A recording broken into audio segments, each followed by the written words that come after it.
Hello folks, this video is sort of a primer of sorts for another video that may be coming to the channel pretty soon, where I have a wonderful interview lined up with some wonderful people about specialist games, but we'll be getting into that when we get into that. I've been waiting to do this one for a while though. It's been churning around in my head, and that's talking about games that Games Workshop produce that are not Warhammer Age of Sigmar or Warhammer 40,000, or indeed Warhammer Fantasy Battles. I'm of course talking about your specialist games from back in the day. Things like Necromunda, Titan, all sorts of things. Blood Bowl, right? Battlefield Gothic. Those are the kinds of things we're going to be talking about today. So, if you are somebody who is of the older persuasion, like myself, who's in their mid to late 30s and is looking back on their time in the hobby with nostalgia, you will get a lot out of this video. And if you are a younger person who perhaps wasn't around for these years, you may be able to see just how different things used to be at Games Workshop and beyond in the tabletop hobby space. Maybe you can find a game that you might like in our ramblings today about certain games. Things like this, Battlefield Gothic, with the awesome miniatures and things that are going around in space. A lot of people who have played similar Star Wars games have often sent me emails saying, is there a 40k equivalent? Like Google doesn't exist? Yes, there is. It's called Battlefield Gothic. It was made by Andy Chambers and the folks at Games Workshop, and it is a fantastic game for you to go out and play. It also has a very good video game attached to it as well. Go and check that out. We got Blood Bowl, of course, near and dear to my heart. That is something that when I joined Games Workshop, I was selling this primarily for like 3 days. After I started at Games Workshop, I was told to learn Blood Bowl. I learned Blood Bowl. Blood Bowl came out. Literally, it had come out, and I was the Blood Bowl guy. I stood at the front of the store. We had a cardboard box. I'm sure you all remember. It was a cardboard box stadium. That was like waist high that you could play a game with, and I was literally in front of the front door. So I had the Blood Bowl thing there, I had a little hat on, you know, as a referee's hat on, and I stood there at this Blood Bowl table, and for my first 3 to 4 days at Games Workshop in retail, I literally taught people how to do Blood Bowl. In my lunch breaks, I was learning how to do Blood Bowl, and learning really neat tricks that kind of speed up the game for new players and things. And I had the time of my life. I love Blood Bowl. Absolutely love it. And this game actually came out when after the video game. So the video game came out and we re-released Blood Bowl at the time, which was awesome. And it was really, really, really well timed. Of course, we got games like Titan Legions from back in the day. A lot of the older heads will know Titan Legions, will know exactly what it is. But before I go down memory lane on all of these, I need to actually get into the point of the game, right? And it is basically this. Do you remember when Games Workshop made games? It's a weird statement, I know, right? But Games Workshop are not really in the business of making games anymore. They are in the business of making and managing brands. And by brands, I mean Warhammer 40,000, yeah? The success of their flagship product has meant that it has come to subsidize every other game and outing they take to market. There is a very good reason Games Workshop and other companies, to be fair, do not provide you with a breakdown of what product brings in what money for unit shipped. You will see if they did that Warhammer 40,000 is carrying the can for every other game the company makes and sells. That is a big statement to make, but I don't think it is controversial at all. We all know Warhammer 40,000 sells more units than pretty much every other game Games Workshop make combined, times 10, like, most likely, right? I mean, let's think about it, just for a second. Is Age of Sigmar making record profits? Is it even profitable? Games Workshop tells us ad nauseum that prices for making these products are skyrocketing for them, and that is why they need to raise their prices that they give on to us, because God forbid they not pass on rising costs due to their own inadequacies in their printing processes onto the customer. So by that logic, is Age of Sigmar making any money compared to Warhammer 40,000 if costs are so skyrocketing? You can see how detailed those models are. Look at the numbers for online retailing from your favourite hobby store. Most of them are, whilst not public, are readily available, right? The numbers are there. Warhammer 40,000 dominates the market, and barely anybody, including other Games Workshop's games, get a look in. Do you remember a heady time when Games Workshop was a workshop that made games? I do. I remember walking into a Games Workshop store and seeing games like Bloodbow, Inquisitor, Warmaster, Epic, and even historical war games, by God, lining the shelves, as well as the flagship games of Warhammer 40k and Warhammer Fantasy Battles. It was quite the magical time, and of course, Games Workshop had ceased selling other people's products, Dungeons & Dragons included. But their writing teams were churning out banger after banger in the times of Warhammer 40,000 from 1st to 4th edition, for those of you wanting a 40k-centric chronology.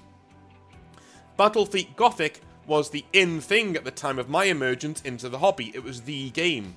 A wonderful game built by Andy Chambers and others as a labour of love, and you could really tell that's what it was. On every page of it, you could feel that this was his baby, right? This was a game that the writers had slaved away on through love for a year or two, and then, after much prodding, Games Workshop finally gave in and produced it. Andy Chambers said in a recent interview, and I quote, Rick Priestley, had seen for a while that Games Workshop were going into the dark times of focusing only on their core games, 40k and Fantasy. So he made sure I got to do Battlefleet Gothic before that came to pass, unquote. So the writing was on the wall for a long time, and that Games Workshop was going to go down the route of the only games that exist in our timeline or in our stores are Warhammer 40,000 and Warhammer Fantasy Battles. So in reality, is it any surprise that Games Workshop have really knuckled down on no games in store, right? Games Workshop have always been really, how would I put this, motivated to make sweeping changes to the way that their stores are run and the games that they produce, right? One of the first decisions that they made, one of the big, in my opinion, there have been 3 big sea change decisions. If we go away from who the CEO is, you know, who the people running it are, if you look at Games Workshop, they have made 3 key decisions that have defined their business and the models that they make. The first one, very early on, was we are not selling anything from Hasbro, Dungeons & Dragons, or any other company. We're going to make all of our models and all of our own games in-house, and we only sell those. That first decision was seismic for the business, right? The second one is what we're talking about today. We're moving away from creating games, and we're going to just make Warhammer Fantasy Battles and Warhammer 40,000. We're going to focus on those 2 things and build those brands. One of them was far more successful than the other, but still, we're going to put all of our eggs into these baskets and make them work. And it paid off for them in the end, although I do think a lot of things were lost, right? And the third decision, and I think this will come about in years to come, you'll look back on this decision and go, yeah, that was a mistake for me. Banning games in stores, okay?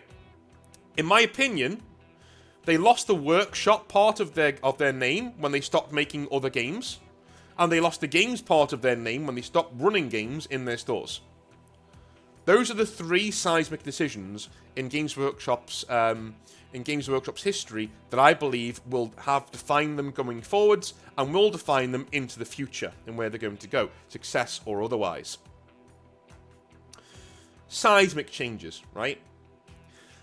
Is it any wonder that when the hammer came down and Games Workshop only focused on 40k and Fantasy, but let's be honest, mainly 40k, that the soul of their writing staff either left or were prized away by new companies like Warlord, Rick Priestley's a lot over there, who were happy to let them spread their creative wings?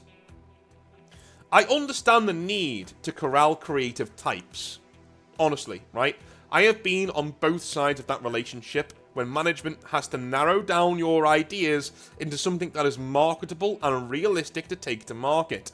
But this focus away from specialist games robbed the writing teams of Games Workshop of their hobby. Their hobby was creating and writing and playing the games that they created and then taking those to market.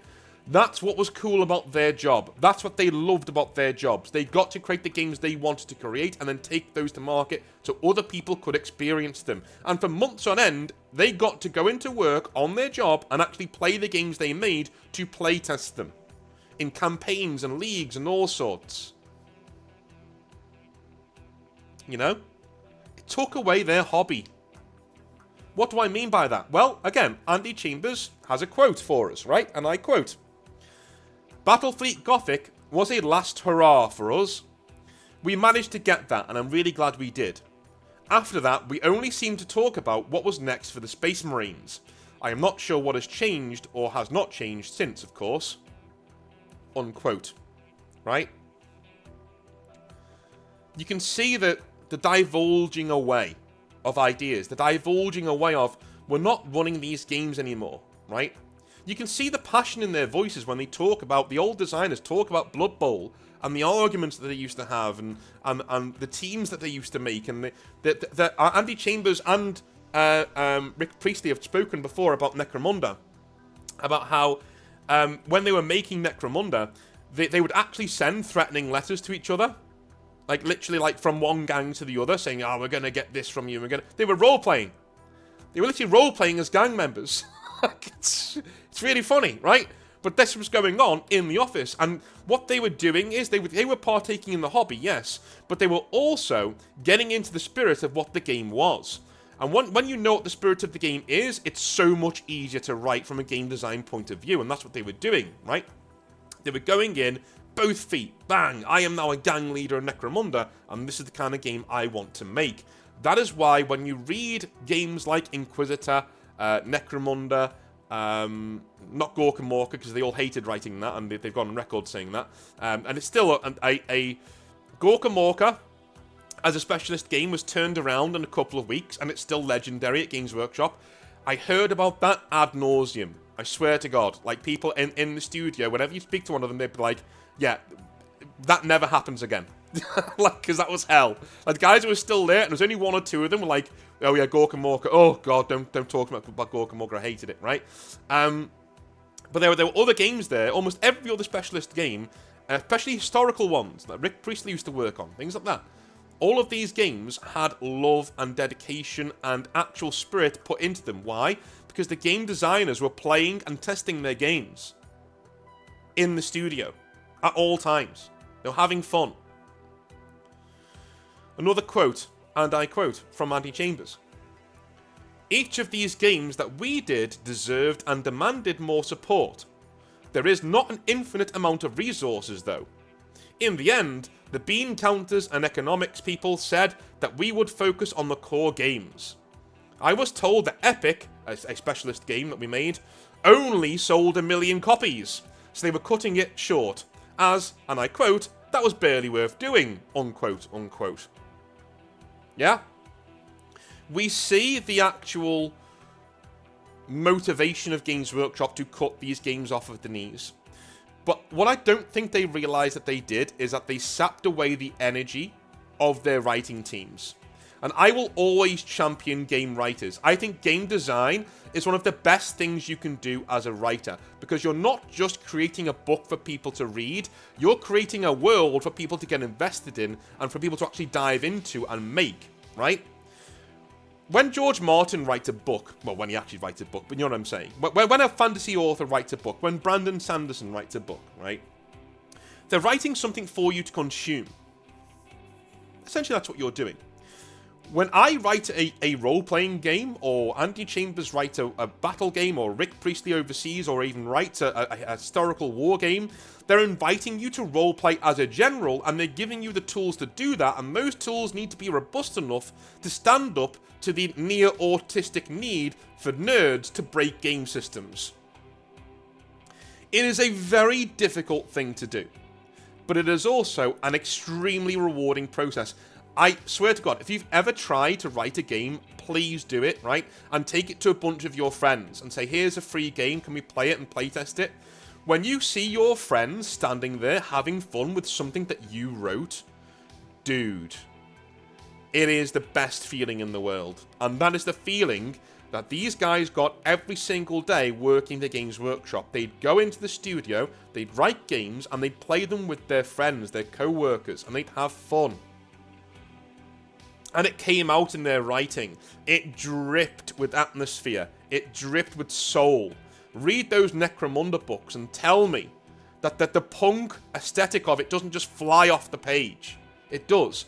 Each product had its own personality. Not everything was, this is 40k, this is grimdark. Sometimes Necromunda got a bit silly, and that was great. We had things like Blood Bowl having its own like sports franchises and commentators, and it was brilliant. It was absolutely brilliant, and it's been lost in years past, and years since, sorry. It has absolutely been lost.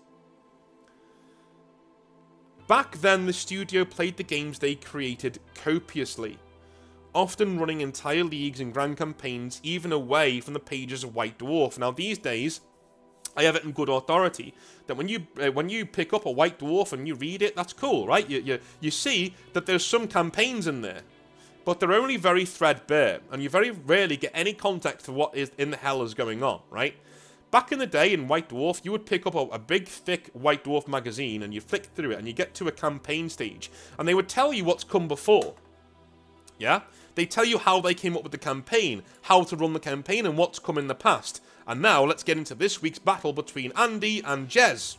You know, or whatever, right? And it'd be something like that. And you'd be in there, and you'd know how to do a campaign, and you'd know what they're doing too. The campaigns would take up a full quarter or even half of the magazine. You know, how to do narrative games, how to build your own campaign, how to build your own rule sets, how to convert your models. We see none of that these days. The soul has been stripped away from this process. Nowadays, when you pick up a White Dwarf, and I like White Dwarf, I still read White Dwarf, I still enjoy it. But when I pick up White Dwarf, when I see a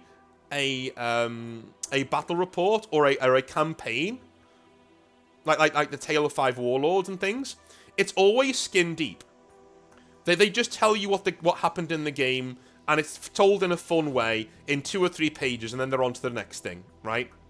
Which is normally showcasing a new model that's coming out or whatever, right? Like White Dwarf nowadays is about selling you a product. It's not about showing you the soul of the hobby. It's not about a window into the hobby and what it does. So yes, we do have campaigns going on in White Dwarf, but they're not the same. They're not what they were, alright? They're just not what they were. That meant that many games had a polish and love attached to them that simply does not exist today. Anybody reading Warhammer 40,000, their flagship game, will tell you there is no love in that game, man. I'm being honest. That is a game created by proxy. That is a game created by game designers who want to do other things. And it's ironic, because 40k should be the holy grail for rules writers. You should be like, oh my god, I'm working on Warhammer 40,000, this is the greatest thing that ever happened to me. But the sense that I get from friends who still work for the company, and for, you know, even reading the things that come out from 40k, is that they'd rather be doing anything else. They're sick of it. They'd rather be doing anything else. A lot of these guys want to write rules for the old world. A lot of these guys want to write rules for Necromunda and Silver Tower and Hero Quest and all these other things that have gone by the wayside over the years. Let's be honest, a lot of those guys working for Games Workshop now have dads. And a lot of those dads played Battlefleet Gothic, Blood Bowl, and other games that got these lads and lasses into the hobby in the first place. The advent of patch it later writing has been the last hammer blow to the old approach, but sometimes the old ways, in my opinion, lasted for so long for a reason, right? But that last blow, the patch it later mentality, the video gamey mentality of, well, we can release it broken. Nah, it's fine. We'll release it broken, and then later on we'll come back and we'll write a bit more rules, we'll give them some FAQs, we'll update the unit cards online, it'll be fine, right? That has been the last hammer blow to this kind of approach. The one thing that really attracts me to companies like Warlord Games, beyond the fact that they make really good games, is the fact that they haven't done this approach. Whenever they bring out a book, for the most part, that's it. So you know you're buying a product that is literally the product. It's another reason why I don't really have truck with Dungeons and Dragons, right? They update the rules copiously, constantly, all of the time. Little tweaks here and there to the online parts of the rules. I don't want that, right? I really value games like Blades in the Dark. That are actual books that I buy, by God. They're actual books. Mithras It's an actual book you buy. And it's right there in front of you. And the rules don't change because they were made to last. Because they can't update them. They've got to work out the box first time. Zweihander. It's got to work out the box literally when you have it in your hands. I trust those companies because they've got no other choice but to release a good product. What we've done with modern day video gaming, or the video gamification of war games, is give Games Workshop and other companies an excuse to release broken products and patch them later. When you couple that with the attitude of how people are now with, I'd rather write anything else but Warhammer 40,000, I'm done with this. Is it any surprise that we get games that perhaps aren't as stellar as the ones that used to come out? I'm fully aware this may come across as a video where I'm like, oh, old man yells at Cloud, oh, you know, give me my specialist games back. But at the same time, there was a magic to walking around a Games Workshop store and seeing the big boys, right? You'd see Warhammer 40,000, you'd see Warhammer Fantasy Battles, but then you'd see War Master. And you'd see a table of War Master at the back of the store. Ooh, what's that? You know? That kind of a thing. You'd never see a table of War Master. That never happened. But, you know what I mean? Let's call it Epic, right? You'd see 40k Epic at the back of the store, right? I definitely did see that, right? So you'd walk in, you'd see an Epic battle at the back of the store, and it was like thousands of models in these neat rows, all colliding into each other. That was a spectacle, dude. That was an absolute spectacle. And then people would say, oh, there's another version, Warhammer 40,000. That's the main version. Yeah, this is just an offshoot. You'd be like, what? Really? Wow. I really want to give this a go. Like, I want to get involved in this, right? Those times are gone, you know? You turn around and see Bloodbow, and there's guys there celebrating a touchdown. Like, what are they doing? These are orcs and elves? Yeah. It's really violent American football. It's awesome. You'd love it. You know? We seem to have lost the whimsy and the fun of simply being into wargaming. Nowadays, it's tournaments, it's competitive, it's play for blood, it's meta. My god, I hate that word, meta. At no stage back in the day did another hobbyist say to you, what are you running today? What? What are you running? What do you mean? I don't run. I'm a wargamer. I don't exercise. What are you talking about? Well, no, what list are you running? What list am I running? I like Blood Angels. So I've got 1,000 points worth of Blood Angels. Yeah, but what's in it? Who cares? Get your dice out. Who cares? It's just, I don't care. I've got some las cannons. I've got some assault marines. I've got some one tank over there because I'm Blood Angels and I don't do tanks very much, right? I've got my Furioso Dreadnought. The most 40k thing to ever 40k. The Blender Naut. He's here. He's ready to blend. Because I'm a wargamer, dude. First and foremost, I'm a video gamer a distant second. Keep that stuff out of my hobby. Sorry, I'm yelling at clouds again. Anyway, what do you guys think about specialist games? Is it just me ranting at clouds? Right, you really will enjoy the video that I've got coming up. We're going to be recording it later on this week. I'm not going to tell you who it's with. It'll be a nice surprise. But it's with one of my favourite YouTube channels. I will say that. So have a look out for that. It's going to be hopefully a long interview where we're going to be sitting down and having a good old chat about the good old days and what projects they've got coming up which relate to specialist games, especially the one you're seeing on screen right now. So we'll get into that a bit later on. But anyway, I'll see you tomorrow for some more Hobby Nightmares. Let me know what you think of the old days and specialist games. And if you're a new gamer or somebody who's only been in the hobby for a little while, have I piqued your interest with some of these games? Let me know in the comment section down below. I will speak to you tomorrow for some more Hobby Nightmares and another 40k rant later on this week. Have a wonderful rest of your day, and I'll speak to you soon. Have a good one. Bye now.